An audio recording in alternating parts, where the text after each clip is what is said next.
Okay, continuity and డిఫరెన్సిబిలిటీలో exercise 5.A first question మనం explain చేసుకుందాం.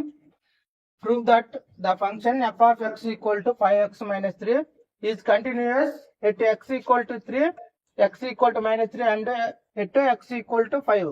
అంటే ఈ వాల్యూస్ దగ్గర ఫంక్షన్ అనేది కంటిన్యూ అవుతుందో లేదో ప్రూవ్ చేయమంటుండు.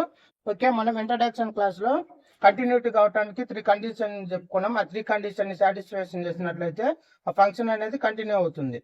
ఓకే, ఆ కండిషన్స్ ఇక్కడ ఉపయోగించుకొని మనము క్వశ్చన్ అనేది ప్రూవ్ చేద్దాం. Solution: given that f of x equal to 5x minus 3. ముందు ఫంక్షన్ అంటే x ఈక్వల్ టు 0 దగ్గర కంటిన్యూ అవుతుందో లేదో ప్రూవ్ చేద్దాం. చూడండి, x ప్లస్ లో మనం 0 సబ్స్టిట్యూషన్ చేయాలి. అంటే f of 0 5 into 0 minus 3. చూడండి, ఇక్కడ ఏమొస్తుంది మనకు 0 into 5 0 వస్తుంది. ఇంకా మనకి ఇక్కడ ఏం మిగులుతుంది? -3 మిగులుతుంది. అంటే therefore f of 0 equal to -3. అంటే ఫంక్షన్ అనేది 0 దగ్గర -3 దగ్గర డిఫైన్ అయింది. ఓకే, డిఫైన్ అయింది కాబట్టి ఇంకా మళ్ళీ మన సెకండ్ పాయింట్ ఏంటిది? ఫంక్షన్ అనేది లిమిట్ ఎగ్జిట్ అవుతుందో లేదో చూడాలి. చూడండి, ఇక్కడ limit x tends f of x. చూడండి, ఎక్స్టెన్స్ ఇక్కడ అంటే మనకు సెకండ్ పాయింట్ లో x అనేది ఏం అప్రోచ్ అవుతుంది. ఇక్కడ మనకి ఏంటిది? x అనేది 0 అప్రోచ్ అవుతుంది కాబట్టి limit x tends 0 f of x అంటే ఏంటిదిరా? 5x minus 3. 5x minus 3. ఇప్పుడు లిమిట్ ఇచ్చేయండి. అంటే x ప్లస్ లో 0 సబ్స్టిట్యూషన్ చేద్దాం. 5 into 0 minus 3. చూడండి, ఇక్కడ 5 into 0 ఏమొస్తుంది? 0 వస్తుంది. ఇక్కడ మనకి ఏం మిగులుతుంది? ఇక్కడ ఓన్లీ మనకు -3 మిగులుతుంది. ఓకే, ఇప్పుడు దేర్ ఫోర్ అని పెట్టి లిమిట్ వాల్యూ రాద్దాం. Therefore limit x tends 0 5x minus 3 equal to ఏమొచ్చింది? ఇక్కడ మనకు -3 వచ్చింది. చూడండి, ఇక్కడ ఫంక్షన్ అంటే ఫంక్షన్ డిఫైన్ అయిన వాల్యూ లిమిట్ వాల్యూ సేమ్ వచ్చింది కదా, కాబట్టి ఒక పాయింట్ రాయండి.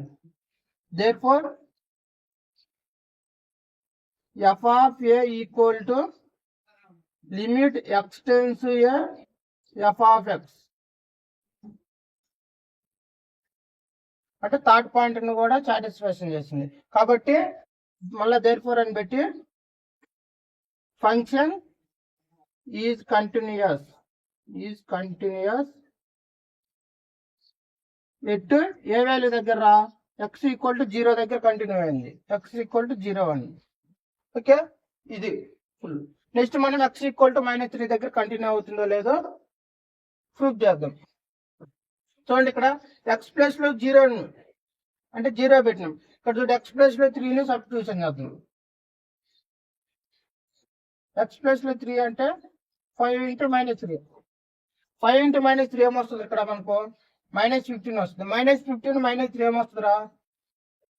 -18 వస్తుంది. ఓకే, కాబట్టి మనకు ఫంక్షన్ డిఫైన్ అయిన వాల్యూ -18 ఏ వాల్యూ దగ్గర? -3 దగ్గర, అంటే 0 దగ్గర కాదు. ఇక్కడ కూడా అంటే ఇప్పుడు x టెన్స్ 0 మనకు ఇక్కడ ఏంటిది? -3 కాబట్టి -3 అని రాసుకోండి. ఇక్కడ 0 ప్లేస్ లో -3. So -3 into 5 ఏమొస్తుందిరా? -15 -3 -18 వస్తుంది. ఇక్కడ x అనేది -3ని అప్రోచ్ అవుతుంది. ఓకే, మనకు అప్పుడు లిమిట్ వాల్యూ ఏమొచ్చిందిరా? అక్కడ -18 వస్తుంది. చూడండి, ఇక్కడ ఫంక్షన్ వాల్యూ -18 వచ్చింది, లిమిట్ వాల్యూ -18 వచ్చింది. కాబట్టి థర్డ్ కండిషన్ ఇది కూడా సాటిస్ఫాక్షన్ చేసింది. కాబట్టి function is continuous at x equal to A value దగ్గర? -3 దగ్గర, కాబట్టి -3 అని రాస్తాం. ఓకే, ఇది సెకండ్.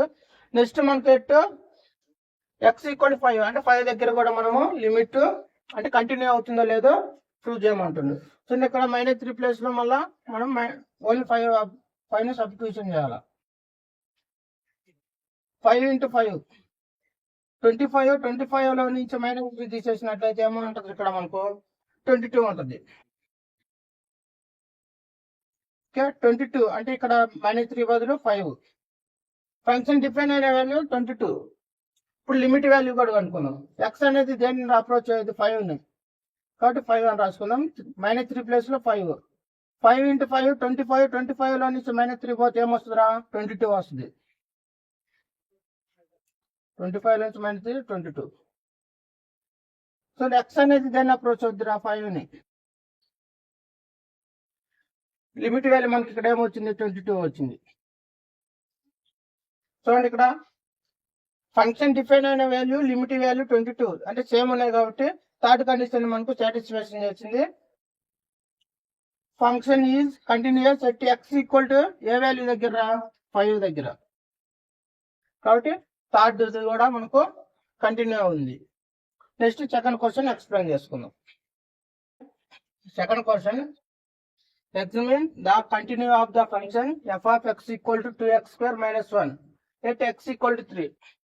x equal to 3 కాడ కంటిన్యూ అవుతుందో లేదో prove చేయమంటుండు.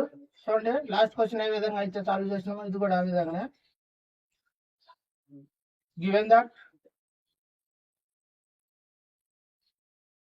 f of x equal to 2x² - 1.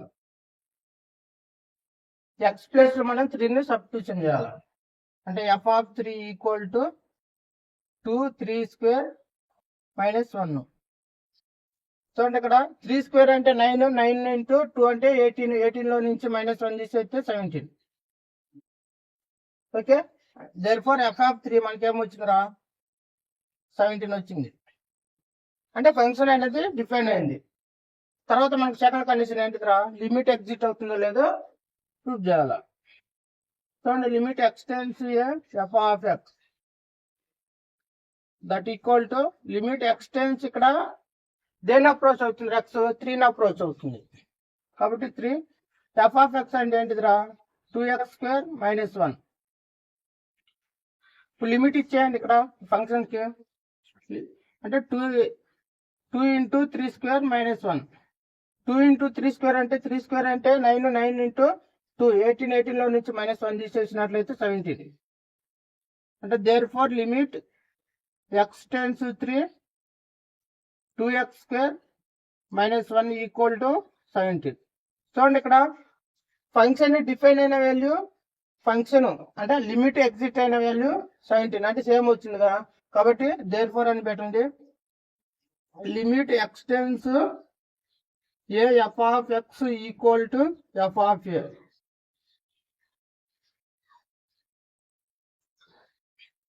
కాబట్టి థర్డ్ కండిషన్ సాటిస్ఫాక్షన్ చేసింది కాబట్టి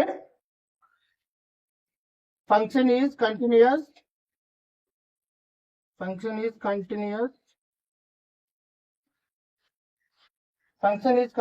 ఎట్ x ఈక్వల్ టు 3. అంటే 3 వాల్యూ దగ్గర ఫంక్షన్ అనేది కంటిన్యూ అయింది. Okay, clear. Next third question explain చేసుకుందాం.